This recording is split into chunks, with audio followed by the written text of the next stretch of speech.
As I stand in this altar of the free spirit, I will never be disappointed. The God I serve is the living God. My God is the God of overtime. Is the God of thy minute. Is the God of thy minutes, because the God of Shadrach, Meshach, and Abednego was the God of thy minutes. The God of Esther and Mordecai was the God of thy minutes.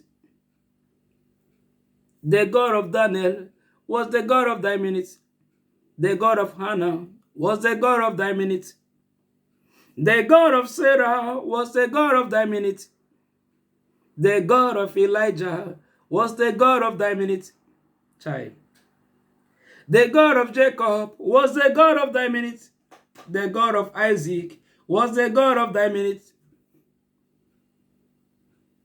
In our water, I serve the living God, the Almighty Jehovah, the I am that I am, the immortal Redeemer. Don't you judge a book by the cover. Don't you judge a child of God by the appearance. Don't you judge me by my outfit, because it is not the jersey that plays, it is the system that plays. It is not the outfit, it is the word of God which has been planted in you. It is not about how you are looking, it is about the seed which God has planted in you. It is about your soul. So if God has planted an expensive soul in you, it doesn't matter how you are looking, you are going to do great things. You are going to be great. If God said that you are the one that is going to bring a peace, you will do it. And it will take you nothing to do it. If God said that you are the one that is going to elaborate understanding, wisdom, love, you are going to do it. And it is going to take you nothing to do it. Shadrach, Meshach, and Abednego, they have nothing. They have nothing. They have no fire extinguisher to quench the fire. They have nothing to protect themselves, but they have something that is above all things. They have somebody that is more powerful 1,000,000 times than Nebuchadnezzar. They have somebody so powerful. They have the man of war. You know, when you talk about war, Jehovah is the mighty man of war. So he is the man. He does not like to fight war, but when you want to challenge him in war, he is the man of war. When you want to challenge Jehovah, he is the man of war. And he is the man that when he stands, other gods, they will step back.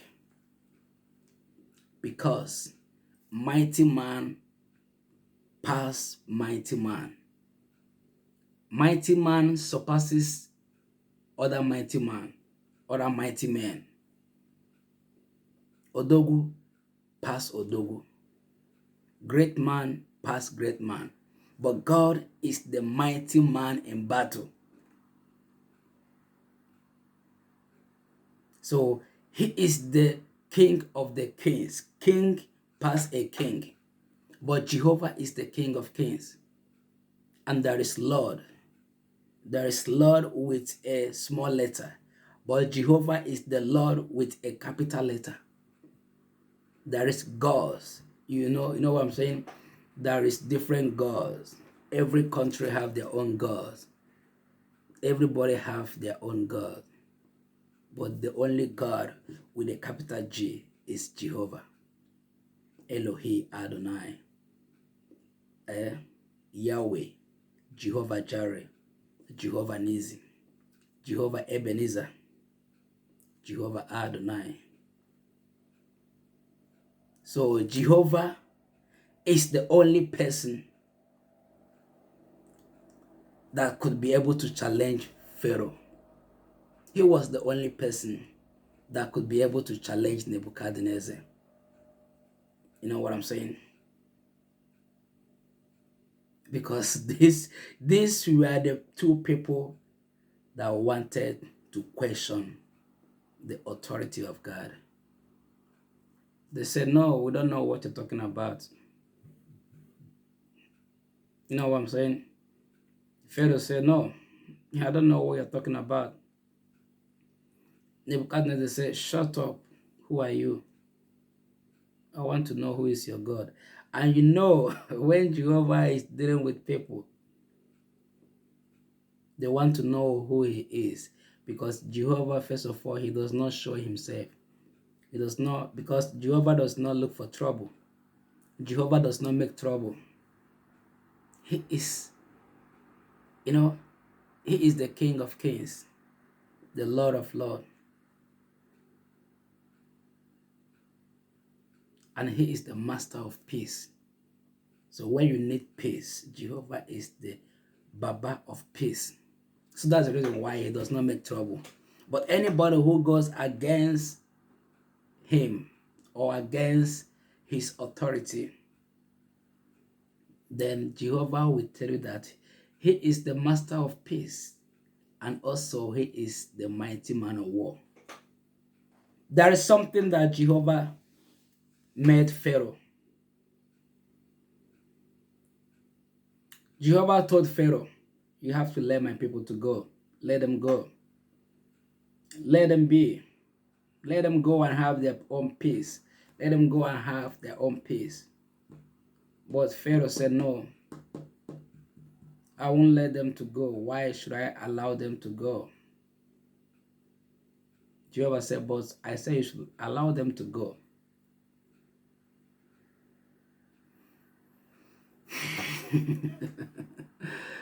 You see, because Jehovah, you see, Jehovah does not come in person, but he uses people to warn you. Because who are you to stand before Jehovah? If Jehovah appear before you, can you stand before him? I mean, you see how the earthly king or the prominent people in this world, the president, the prime minister, the mayors, the chief staff of army or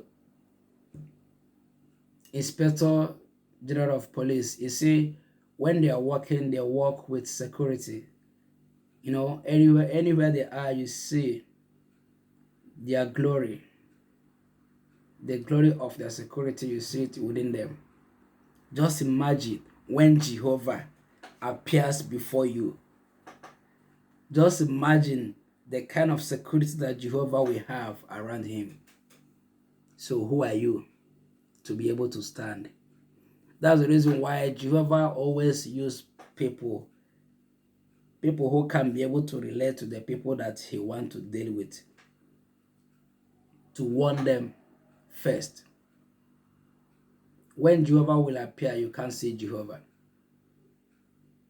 Pharaoh slept. We wake up in the morning. He saw that the rivers, the waters has turned to blood. He slept and woke up the following day, so that even including his palace is filled up with frog.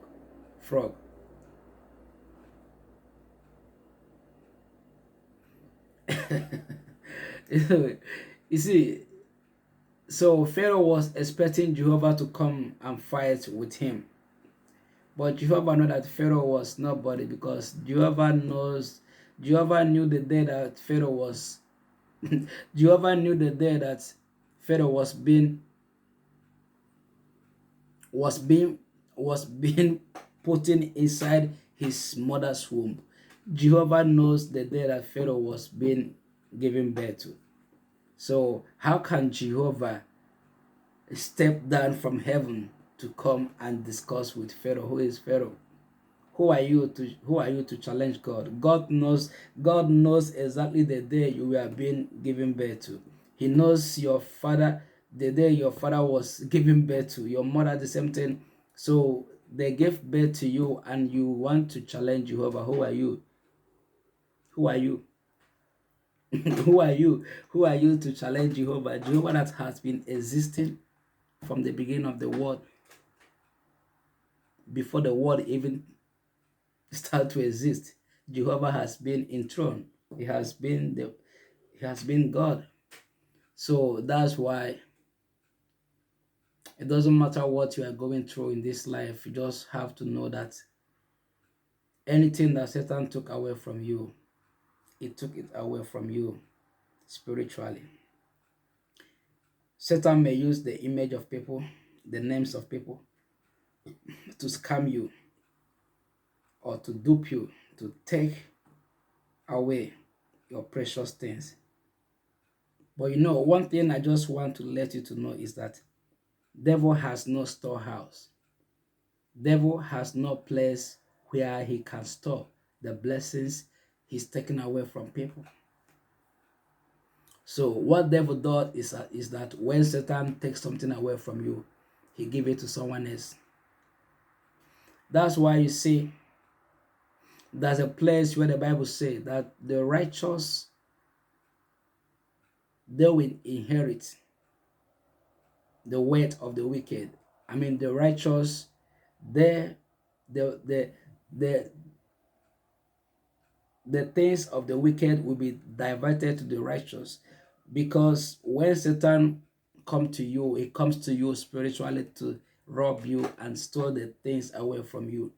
So, and those things will be hijacked from those who are spiritually strong in God. So, and the more you are being spiritually strong on the side of God, God will, when Satan stole things from people, you will hijack it. And devil will be struggling to make you to fall to sin so that he can take those things away from you. So that's the reason why when Satan stole something away from you, you don't have to go and indulge yourself into pleasure, into things that, in order for the pains to disappear, they cannot disappear. You know what I'm saying? So when Satan takes something away from you, you confront the devil through prayers.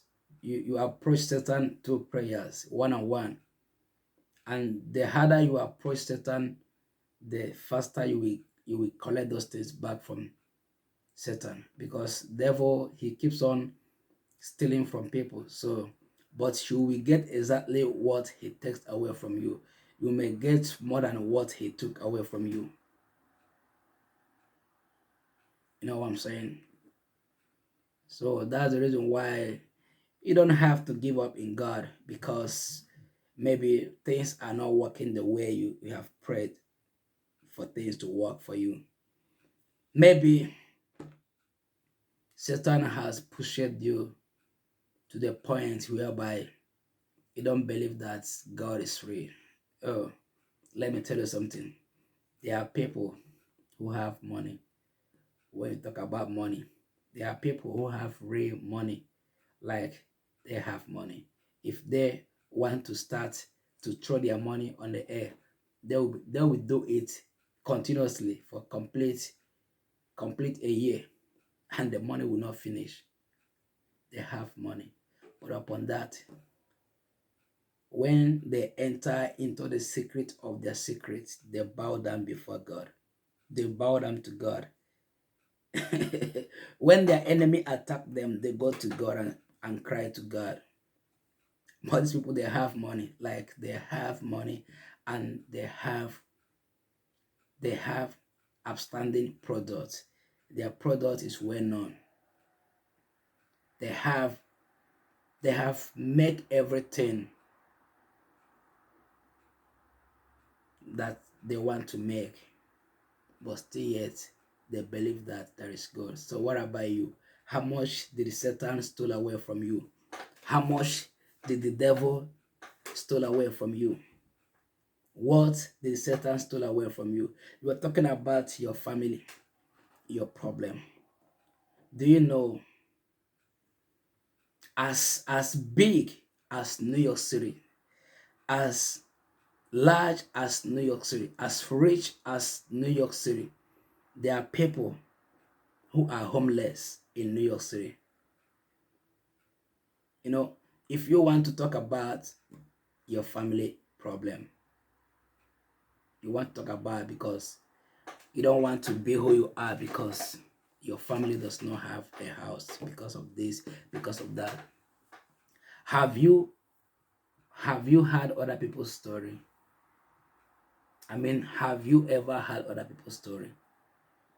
You know why? You should be very, very thankful to God. I mean, you should thank God. There are people who have walked in the storm. You know the meaning of storm. When you hear the word storm, there are people who have walked in the storm, but God walked them out. So there is no reason for you to feel like God is a game. God is not a game. See, God is a rich God. God has everything. Without you, God can exist. So if you think you want to be in an enmity with God, you are the one going to lose because God has everything. So God is the one who is trying to help you. God is the one who is defending you. And God is the one who has given you those things. But because you backslide, Satan took them away from you. And he's fighting to bring you up so that you can get those things back. So why do you think that you want to make an enmity with God? Who are you? Like, who are you to make an enmity with God? So what I'm saying is that you don't have to make an enmity with God. God is not a game. God is not a joke. God is real. There are people who have, when you talk about education, they are highly educated.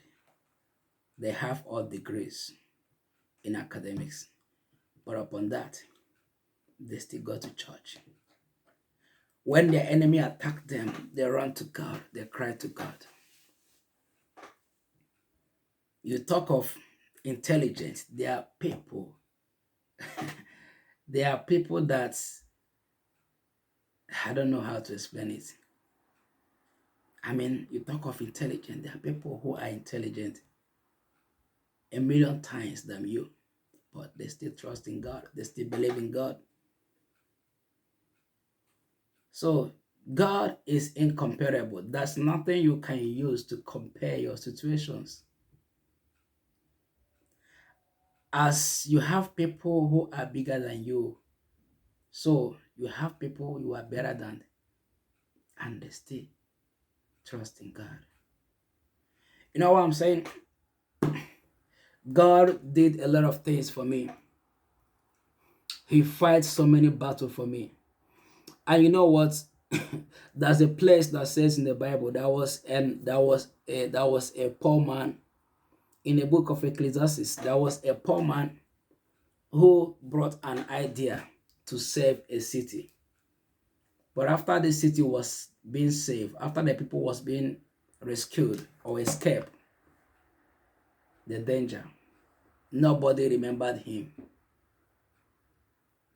But it was only God that remembered him.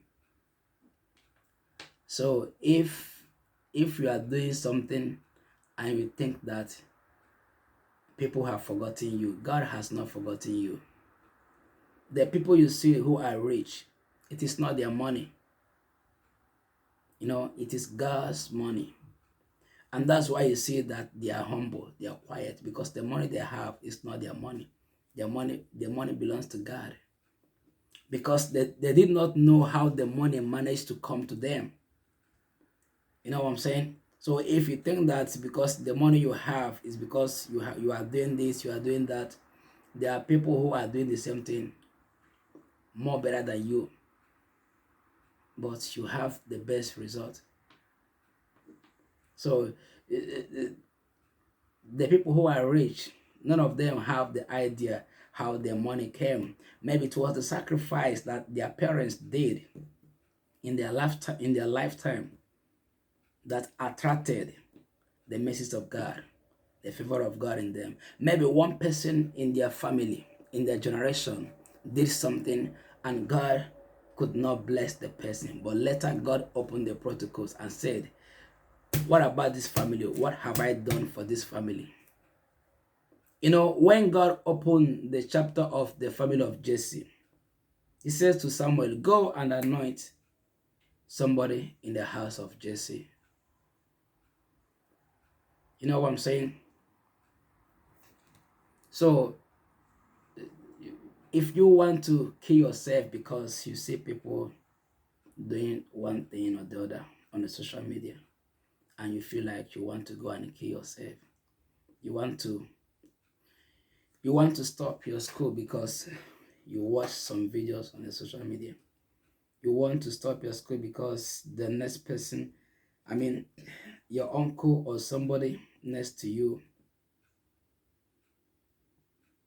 is just bought a new car or maybe just built a new mansion.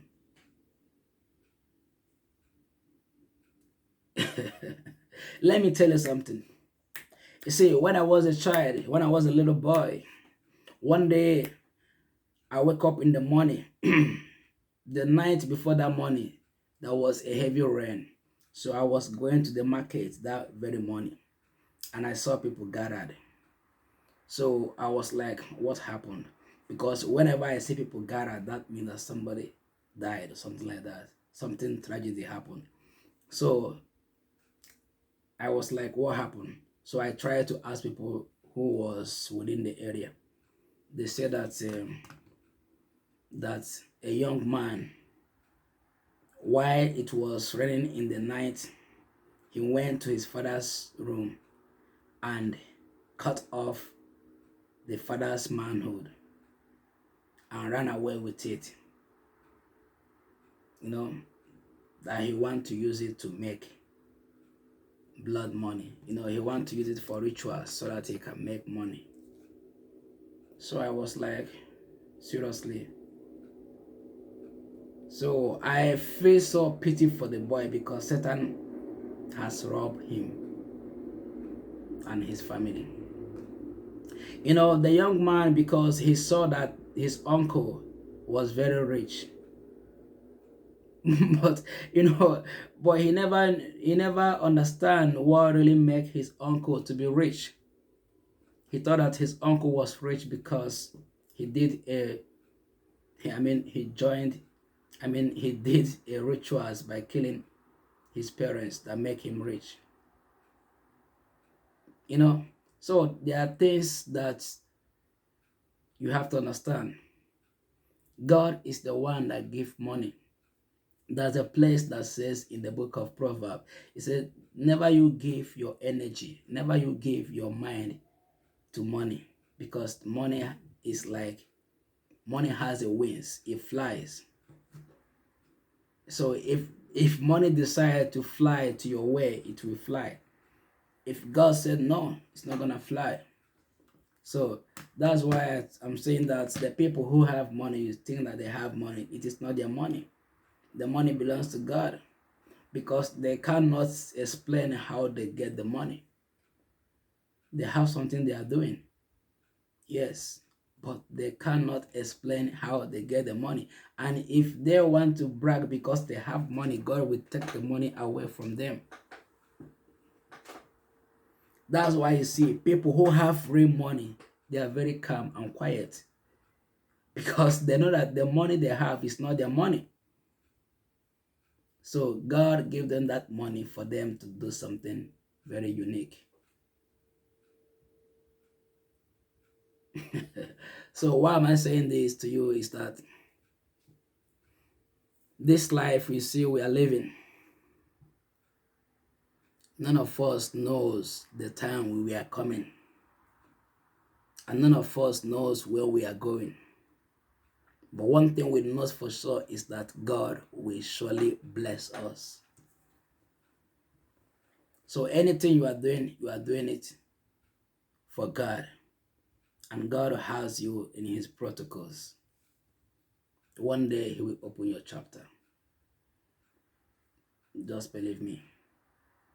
So what I'm trying to let you know is God is real. The God of Shadrach, Meshach, and Abednego is real. The God of Daniel is real. The God of Esther and Mordecai is real. The God of Elijah is real. The God of Jacob is real. The God of Isaac is real. The God of Joshua is real. You know what I'm saying? So listen to me. Don't judge yourself by your situations. No, never you judge yourself by your situations. God is not a man. God does not even know how we are looking like. He does not care how we are looking like. He has selected you from the beginning. He has chosen you from the beginning. See, the reason why God is allowing you to go through all these things because he has chosen you and he has enlarged you. But your physical mind or body has not been enlarged. You know, God is a rich God. If you don't know, you know it now. God is so rich. God is not a poor God. God does not borrow something to bless somebody. God gives you out of the abundance of what he have. When God is giving you joy, he's giving you the joy out of the abundance of joy that he has. When he's giving you peace, he's giving you peace out of the abundance of peace that he has. And when he's giving you love, he's giving you love out of the abundance of love that he has. So likewise, when he's giving you material things, he's giving you out of the abundance. You see, money is not among the things that God considered as treasure. The things that God considered as treasure, there are silver and gold, diamond, precious stones. These are the things that God considered as treasure. And God have these things in abundance. You know what I'm saying? So if you want to commit suicide because of money, it's not even because of gold, or because of silver, or because of diamond, or because of precious stone, but just because of money. You know, the money can be in this house will go on fire, and everything will burn down. But God cannot burn down. Even if the gold burn down, He can still refine it again. So these are the things that God considers as treasure, the most expensive things. And God have all these things in abundance.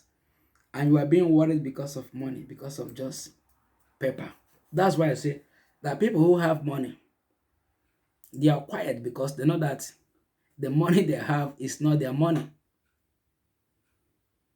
So, because they know that before they get that money, there was a spirit that enters into them and change their understanding, change their perspective towards life, change everything around them, change the people around them. And the same thing, the same way, when Satan wants to rob you, the spirit of Satan will come into you to change your mind, change your everything, change your perspective towards life, change the people around you, and he will rob you. You know what I'm saying? So that's the reason why when you are being broke, when you lost, just clean your eyes, go back to your nail, confront Satan. Yes, you will get back yourself. You will get back everything he took away from you. God bless you. Don't forget, I still remain your brother. My name is Ugochukwu Peter Uche. God bless you. See you next